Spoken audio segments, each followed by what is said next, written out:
Thank you.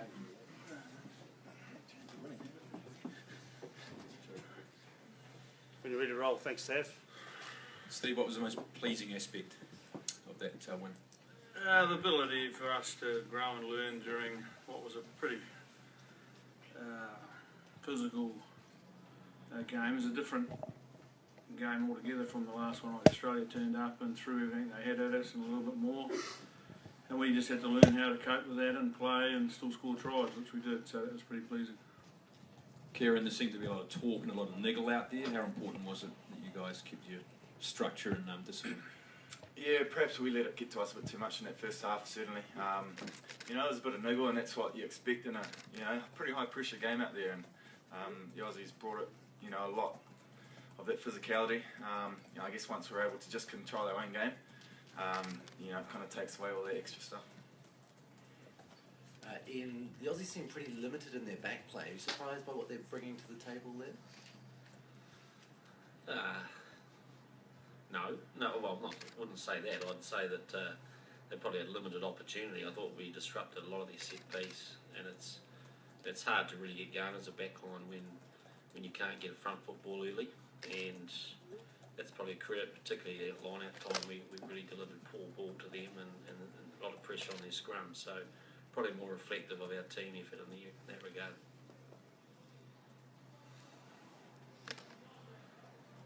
Nigel over here. Steve, can you just first of all give us your assessment on the performance of Anton Leonard-Brown, 21? Oh, it was outstanding, wasn't it? I mean, first time in the environment a week ago, and second week he's playing a test match, and a very niggly physical one, and I thought he mentally stood up. Talent-wise, skill-wise, he stood up, so he'll grow from the experience, and he's got a pretty bright future. Second question is, were you surprised by the overt level of that niggle coming from the Wallabies? And the length of it as well, they carried it on for a fair bit. No, you had to expect something was coming, like after last week, nothing came, so, and they've copped a fair bit of criticism back home, and they're proud people, so they were going to come and bring whatever they had to bring, and they did that, and it was just a good old hard game of footy, and it was just a matter of us making sure that we kept our focus where it needed to be, which was playing our game, and at times we drifted off, and you'd expect that. This is a young, solid, we've lost 818 caps, so it's a type of game that'll make this team grow even better. The experience, and they've been through it now, and they know what it feels like, and they know that if they concentrate on what we have to do, then we'll come out the other side of it okay. So there'll be a bit of trust and self-belief come from it as well. So ideal game for us. Steve, did you feel that you negated Quade Cooper well tonight, and what did you make of his performance?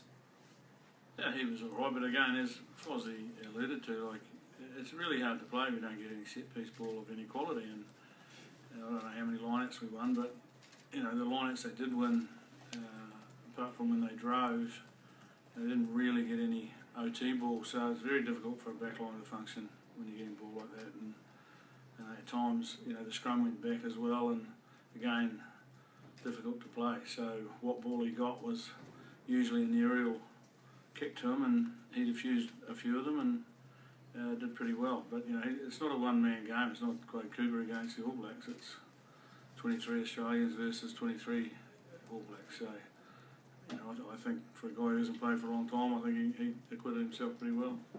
Kieran, can I ask please, over here mate, could I ask please, you won once again an awful lot of line-outs on the Australians throw. Was that largely because of analysis during the week of what they did last week, or were you just ad-libbing it line-out by line-out out there?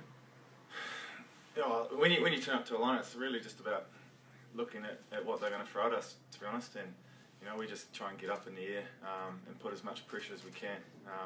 We've got some pretty tall timber with Brodie and Sam, and just really want to at least put some pressure on. I think a game like this, you want to try and limit their opportunities.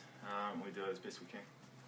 Kieran, I spoke before with regards to about Bowden and not having the opportunity to sort of lead the way he has done in the past, running through people and all that sort of thing. Did you notice that he was different with the way he communicated? Did you notice that he was making that on-field adjustment and communicating with you with calling how the game should be played? Yeah, he's done that for the last few tests he's started as well. So part of his game that's really grown is his voice and controlling the team. And you know, he kind of loves this place out here, and he had a few tips, I guess, at being able to control and dictate games, you know, in the Cape Town, and he did that really well tonight. I'd add it's not just his job to do that. Like, he might be the driver, but there's got to be a few driving instructors as well. So, you know, one set of eyes can't see everything. There's got to be 15 people that are looking to help drive the game, and the better we do that, the easier Boda's job is. Kieran, the scrums were pretty messy from both teams tonight. Was that frustrating, and how do you solve this issue that seems to be ongoing? Yes, it was pretty frustrating, I guess. Look, I think, you know, if you look at our ball, when we put the ball in, generally it was fine. The ball's come back and we're getting it out. I think, you know, as a player, you don't want to see the scrums go down and you know, negate time in the game. So pretty tough on a referee, I guess, when that's happening. And so it's just one of those things. You've just got to try and swipe it and keep, I guess, the scrum up as much as you can. Dan, you've done that. Steve, the scores in the first two tests and just the way you guys have played would suggest this is sort of the most comfortable defence of the Bledisloe Cup you guys have had. Would you say this is the biggest gap between the All Blacks and the Wallabies since you've sort of been coach or assistant coach? That's a difficult question again too, but I'm not sure. I think on the scoreboard it looks like we've done it pretty easy, but I don't think anyone would say it was easy out there tonight. I think the skill level of our guys was really good tonight under extreme pressure at times, and I think that's, you know, at the moment that's probably where we've got a little bit of an edge. But no, I wouldn't say I don't want to sit here and bag Australia. They're one of our best friends.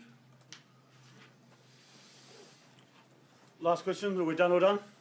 Excellent. Okay, stick around, we've got some players coming through shortly. Thank you.